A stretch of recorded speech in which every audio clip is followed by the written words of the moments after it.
now let's take a look at when different angles give the same output for cosine, sine, or tan. So this is quite delicate, and it's a good thing to think about from the perspective of the unit circle, of course, because that's kind of where the definitions of sine, cos, and tan are coming from. So let's think about equal values. Equal values. So let's think about cosine to start off with. So cosine. So remember what the definition is of cosine. It's the x-coordinate of the appropriate position on the unit circle. So let's kind of draw a unit circle centered at the origin as always. Can I get this correct? It's pretty reasonable. And so we've got the kind of the x, we've got the y. And just for simplicity, let's take theta to be in the first quadrant to start off with. So imagine this is it. Okay, so this is kind of my position.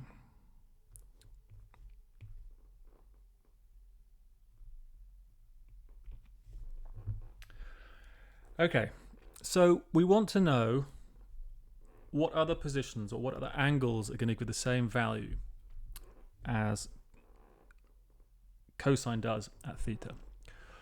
So what is cosine? Cosine is the x-coordinate, remember. So it's the x-coordinate. So that means we need to work out what positions on the unit circle have the same x-coordinate.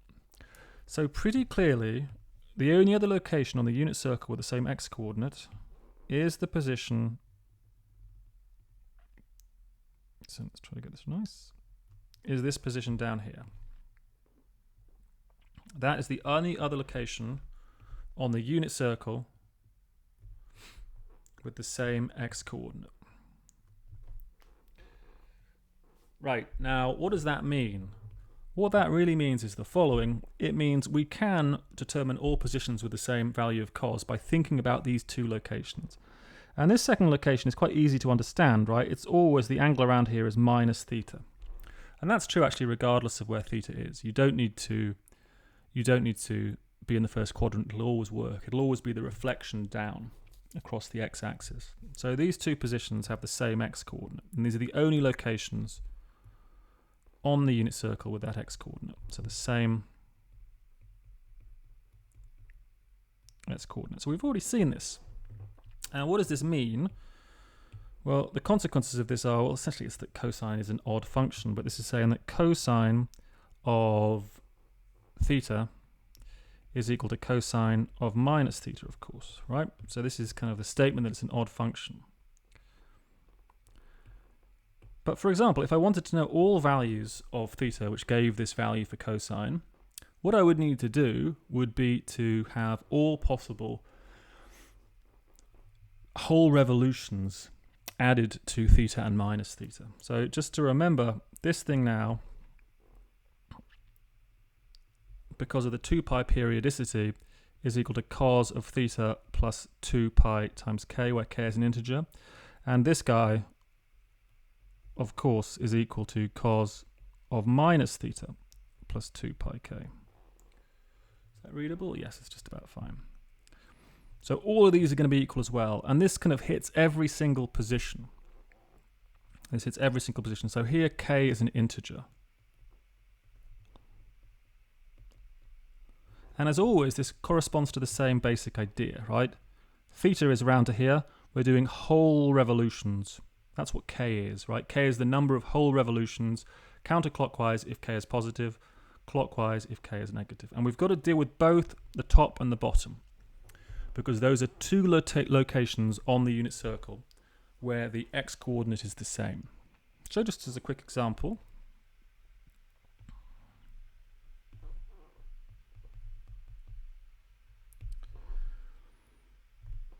here's kind of an interesting one. Imagine if I gave us cosine of 7 pi over 4, and I wanted to know what this is. So I know that cosine of 7 pi over 4, it's probably related to cos of pi over 4, which is one of my special values. So is there a reasonable way to represent it? Well, cos of 7 pi over 4 is equal to, of course, cos of 2 pi minus pi over 4. But now that 2 pi is a full revolution, so this is equal to cos of minus pi over 4. But this is equal to cos of pi over 4. Okay, because it's an even function. And this is equal to what? This is equal to 1 over root 2.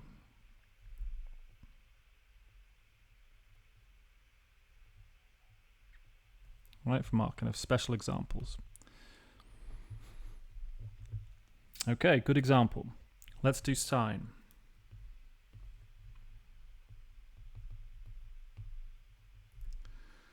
So let me essentially take the same picture.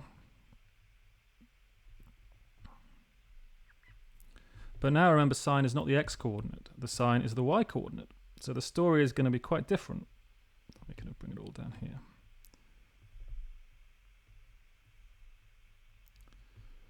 So this, I think, is a little bit more difficult, as we're going to see. So for sine, we got this.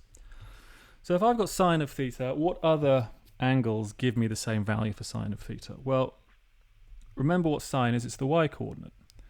And what positions have the same y-coordinate? Well, there's only one option. It has to be this position over here. So let me write this a bit more neatly.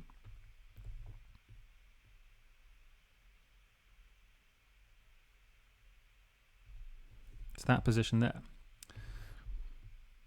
So that is the only other position with the same y-coordinate.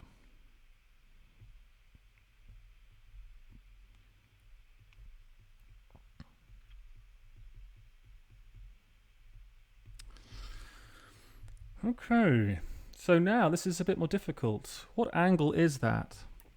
What angle is that? Well, this angle is theta, so this angle is theta as well.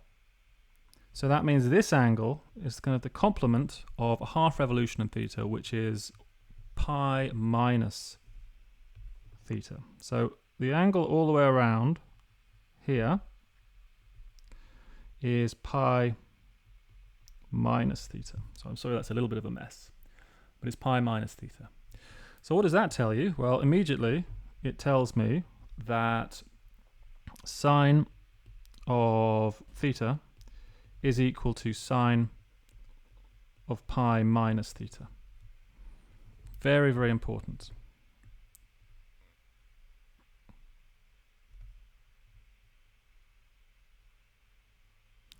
So these two are equal to each other, because those are the two locations on the unit circle which have the same y-coordinate. Now, again, same story as before. This guy is, of course, equal to sine, because it's 2 pi periodic, theta plus 2 pi k. And this other one is kind of interesting. It's also equal to, so this one's a bit more of a mess, sine of pi minus theta plus 2 pi k. And this one's interesting because it corresponds to basically minus theta plus an odd number of pi's. Remember, theta is, k is an integer, as before. So these correspond to all the different ways you can end up at these two locations. The first one is where you're here and you're doing full revolutions. The second one is where you're here and you're doing full revolutions. So you've got to be careful here, right? This is a bit confusing, because when you take the time to look at this carefully, it comes out to be minus pi plus an odd number of pi's.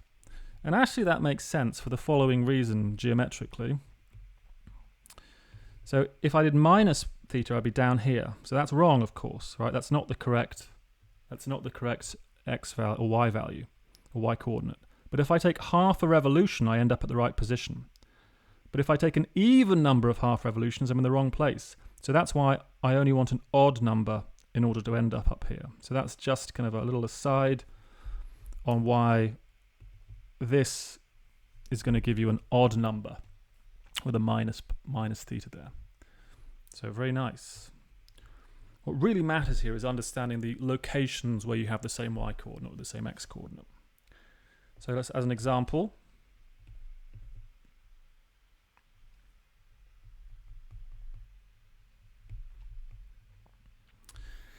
if I have sine of 5 pi over 6. Okay, what's that equal to? Well, if I was to draw this, this would be, it would be kind of over here, I think. 5 pi over 6. And I'd have a pi over 6 is what's left over here. So this, I can kind of see, is sine of pi minus pi over 6. Is that correct? Yeah. So this I know is sine of pi over 6. And now it's one of my special values. Sine of pi over 6 is equal to half. All right, good example. Let's do tangent.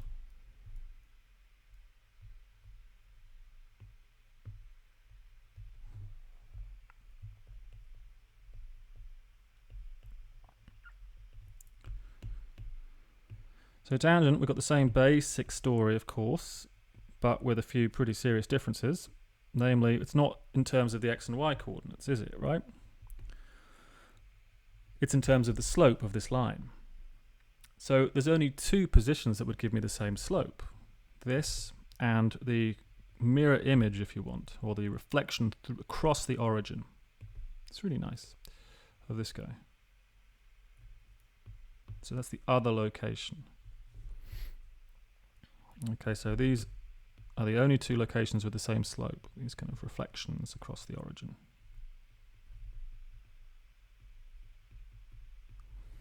Same slope. Now what's the angle? The angle is pretty simple, thankfully, and is going to get back to something we've already seen. The angle all the way around, so forgive my not brilliant handwriting, this is just theta plus pi, of course, right? It's theta plus a half revolution. So this tells you what? This tells you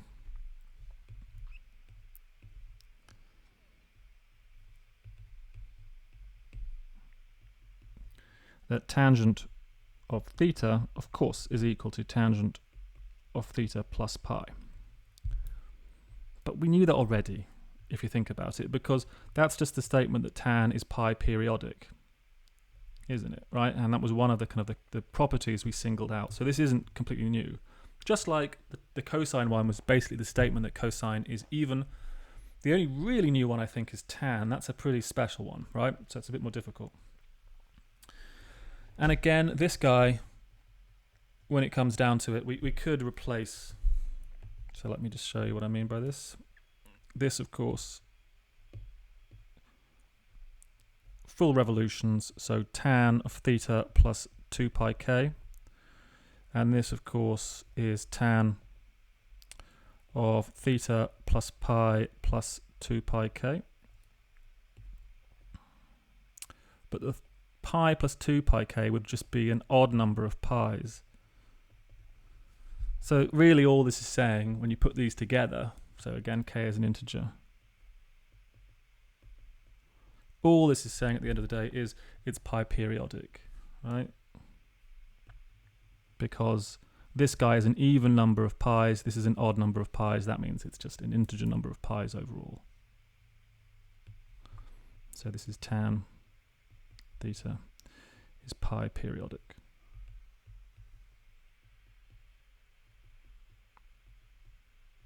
Still very important to know. So let's do an example.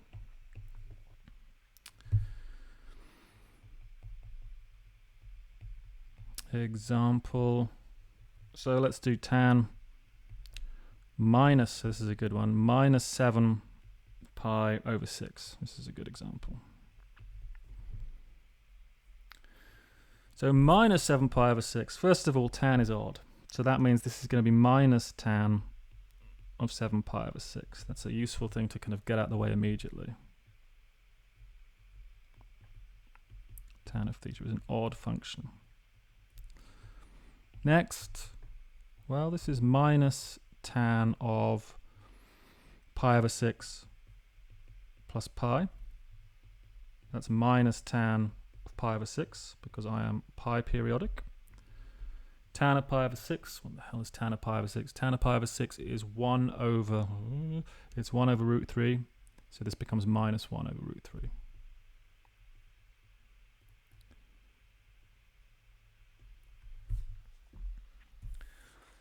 So I want to do an example now to illustrate how to try to solve an equation involving a trigonometric function.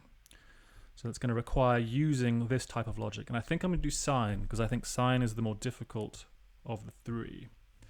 So example. So find all values of theta, and that's all values, not just a few, I want all of them, such that sine, so this is an interesting choice, sine of 2 theta is equal to a half. So that's what I want to do. So first, a half jumps out at me, right? I know there is a special value of sine which gives a half. So recall,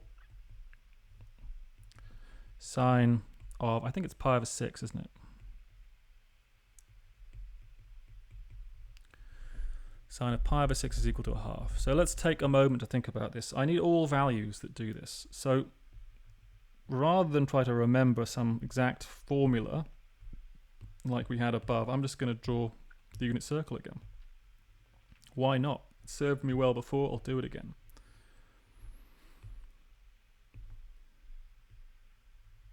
It's a pretty bad unit circle, but it's made much better. Okay, so what's going on? Well, I'm interested in the y coordinate, remember, because it's sine. So let's draw a horizontal line at a half. So this is y is equal to a half. And what do I know? Well, I know by my statement, this special value, this angle here is pi over 6, isn't it? That special value is pi over 6. Now I've done this horizontal thing because there are two locations I have to worry about, this guy and also this guy. These are the two positions where the y coordinate is equal to a half. So I've got to take into account both of these. Now again, we've just done this piece of logic, but that angle there is pi over 6. So that means this whole over here is pi minus pi over 6, which is 5 pi over 6. So I've got these two locations to worry about. So what do I have? Well, basically,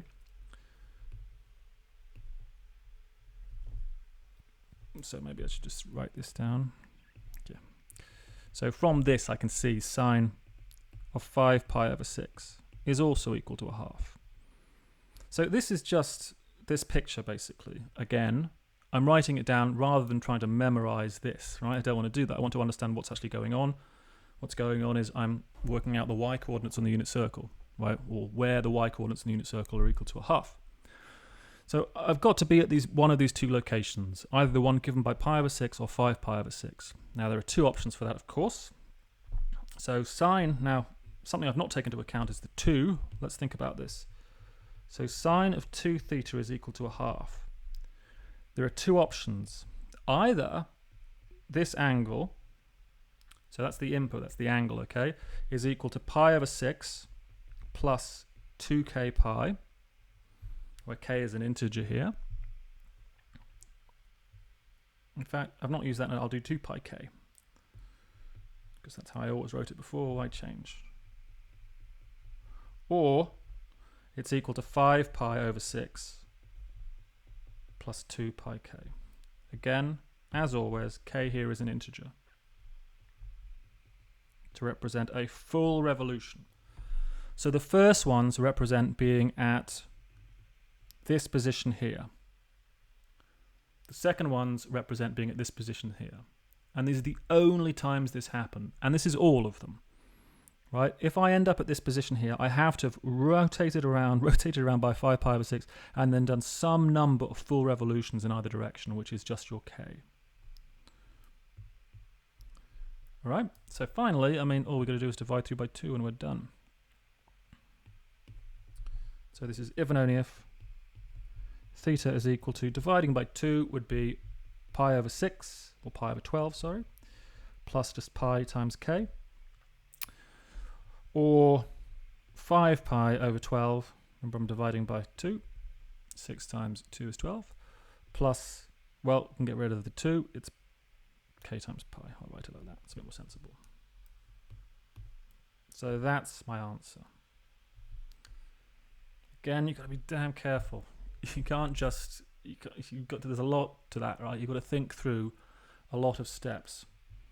You're trying to understand all possible scenarios where something happens, and that means it's all possible ways that you can end up in one of those 2 locations, not just one.